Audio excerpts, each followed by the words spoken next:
G'day guys, Stephen Ford from Affordable Property and Finance. We're back again for another monthly business stats review. It is currently March, so we're going to do a quick review of the wonderful stats, the numbers, the business performance, what's been going on for me, my attitude, my approach, the whole plethora of business operations.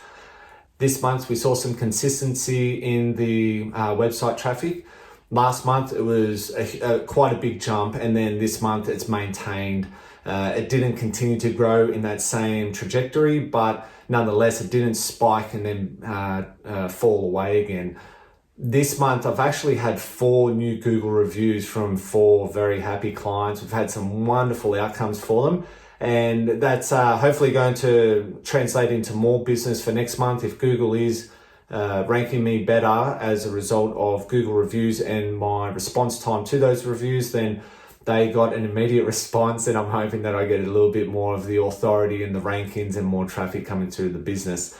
And I'm really looking forward to seeing how this website does perform. Again, I've mentioned it before, time is what I need. I haven't got 10,000 people hitting this website every month, so I haven't got a lot of data to crunch to say, well, I've got 300 inquiries or anything like that. I need a lot more numbers. I need a lot more time to just build the website traffic, improve on the Google rankings and the authority within Google, especially for my local searches, but then how that translates into inbound inquiries. I've had a chat to a loan writer this month to look at what might happen later on in the year. As of June, July this year, I want to have my loan writer in here working with me. So really looking forward to that change for the business. Settlements need to continue to flow. I need a number of inquiries to come through to make sure that I cover the cost of having a loan writer. Some interesting numbers on the website and the traffic though. We've jumped from 53% organic to 70% organic. Again, I think this is now demonstrating to me that what I'm doing with the website, the small little tidy up, the small little changes of words, going back to blogs, revisiting the content, improving it, all that sort of thing is definitely contributing to the overall results. I'm hoping that these Google reviews are contributing to some of the bigger numbers. So I know that I can keep producing those results because the service that we're providing our clients is definitely valued, and that's proven through the reviews that they're giving, the 5 stars.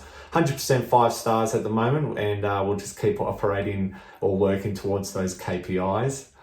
Now, one really good bit of information that I want to share is that I finally got my campaign, my social paid campaigns running, all in test mode, which is fine, small budget, which is fine.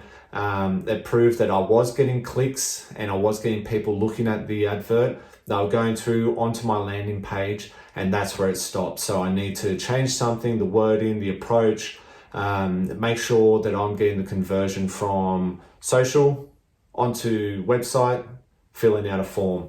Now, I've designed this funnel very specifically. I'm wanting to qualify these people, so it's not just, oh, here's my email address and please send me some information. The way I've designed this is that people have to want to opt in. There wasn't a huge increase in any of my followers, just the dribs and drabs, 1 or 2 here and there for Instagram and Facebook. LinkedIn, I got through the social campaign, some people landing on the website from that, which is good to see some traffic arriving through LinkedIn. There's a lot of commentary about LinkedIn being the dark horse, and that I should be focusing a lot of energy and money for my marketing to LinkedIn. So I will up that as I continue to test. The other good little bit of news about my social is that I've finally got the guru starting on this, and that guru is definitely not me. I've got someone who works full-time in marketing and social and content who's going to assist, and that's my lovely wife. So the pressure is now on her to make sure that she produces more results than what I have to date. So that's the business. I've separated a few things within my tracking, my settlement tracking. I am now looking at 2 different categories. One is deals in progress, I guess, and the other one is progressing to settlement. And before I've been saying I've got 9 mil, I've got 12 mil, whatever it is in the pipe. But I don't believe that was the right way to look at these numbers. So by separating it, I can look at, the conversations I'm having and the opportunities I can create through those conversations and the deal sizes. And then I've split that out with the deals which actually have been put together and have been submitted. So while this month there is 15 mil in the pipe, 6 mil of that is progressing towards settlement. So we've had a chat about the wonderful business results, and now I really need to fess up on the not so wonderful business results, and that is that February had 0 settlements, and I saw that coming. I think I covered that in the previous monthly business stats, that I really was needing to find a deal that was going to sell in Feb to keep that consistency. But that's the really unfortunate news. I lost one deal, which was at the very end where the conditional approval had been issued, but it took 55 days for the lender to get to that point. The lender kept going back and forward. I kept asking the lender to please just give me one list of requirements. Don't look at one piece of information and then ask for me to update you there. Put the file down, I get the information, come back to you, and then you pick the file up again. Give me a full rundown, assess the file, look at it properly, and if there's gaps, then give me a list of what those gaps are.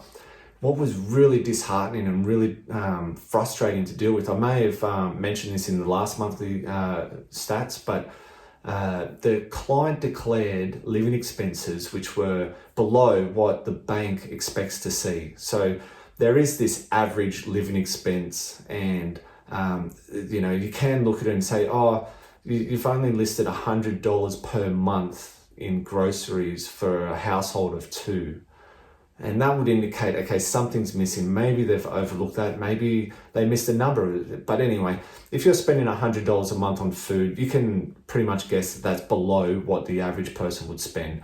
The bank has measures and thresholds, and when a client declares something which is below that threshold, it triggers questions. So anyway, went back to the client as per the lender's request. I already identified this though. Let me just point that out. And I put it in the cover notes to say, hey guys, this client's living expenses are low because of XYZ. I clearly stated it, pointed that out, but the lender didn't read it, came back to me and asked me to go back to the borrower or the applicant and get clarification. On the phone, I explained to them why they're low. They said, yes, that's fine. We just need you to put it in writing and we want you to go back to the client. Did that, not a problem.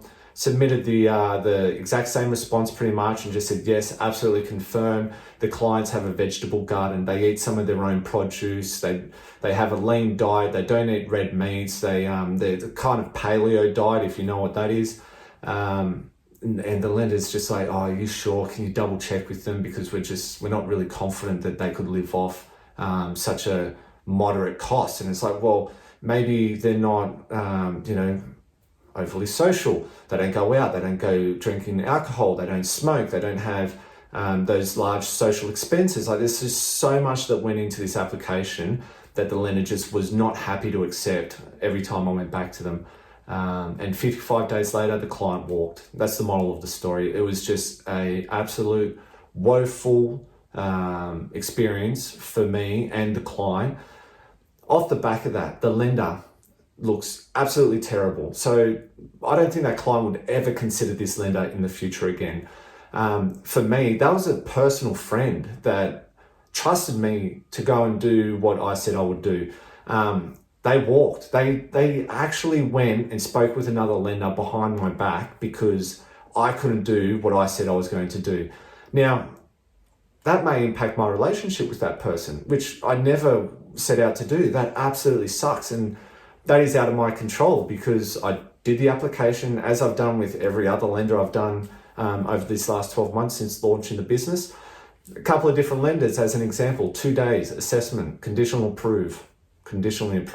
I'm so worked up, I can't even talk. It's really frustrating that I can get approvals over the line by submitting exactly the same type of application, cover notes, everything that's done consistently.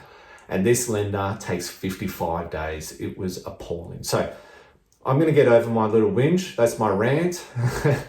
But that lender is not going to be seeing too many more applications if they keep taking 55 days. That's just rubbish for anyone who wants finance.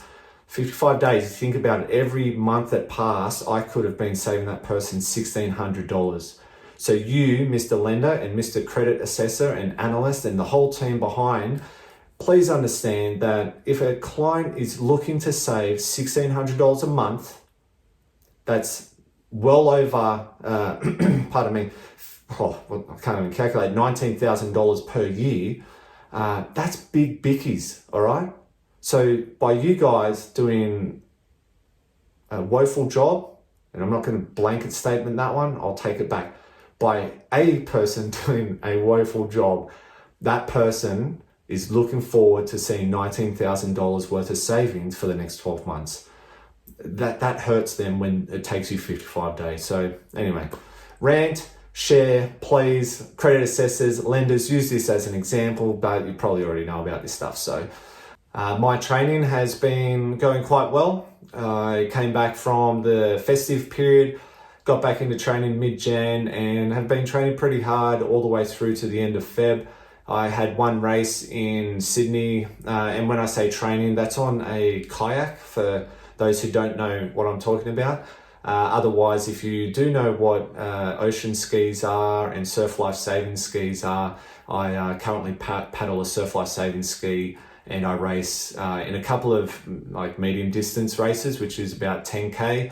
Thanks guys, that's Feb in review. Some really good stuff, some not so good stuff, but that's business, right?